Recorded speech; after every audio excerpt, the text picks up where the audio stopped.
ရန်ကုန်မြို့ YUSC ကွင်းမှာယနေ့ဇူလိုင်29ရက်နေ့ရှင်ပြိုင်ကစားမဲ့မြန်မာအမျိုးသမီးလိပွဲစဉ်9ရဲ့ရတနာပုံနဲ့အေယာဝတီတို့ပွဲကြိုသုံးသက်ချက်ကိုတင်ဆက်ပေးလိုက်ပါတယ်။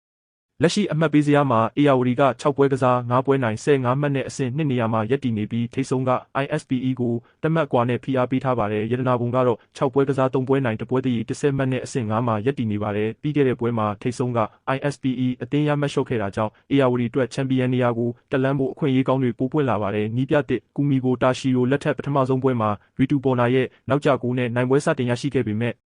အေယာဝတီရဲ့တိုက်စစ်ပိုင်းမှာအချိတ်ဆက်အားနည်းချက်တွေရှိနေစေဖြစ်ပါတယ်။တစ်ဖက်မှာရတနာပုံကလည်းအကျိတ်အနက်ဆုံးကစားတဲ့ ISPE ကိုဂိုးမရှိတရေနဲ့တုံ့ပြန်နိုင်ခဲ့ပြီးသူတို့ရဲ့ခံစစ်မှာကျုံးမှုကိုပြသထားပြီးသားပါ။ဒီကနေ့ပွဲမှာရတနာပုံအတွက်ကလည်းအထက်ကရှမ်းနဲ့ရန်ကုန်တို့ထိပ်တိုက်တွေ့နေချိန်မှာအနိုင်ရရင်အဆင့်တက်ဖို့နဲ့အမှတ်ကွာဟချက်လျှော့ချဖို့အခွင့်အရေးရှိနေတာကြောင့်3မှတ်အပြည့်လိုအပ်နေပါတယ်။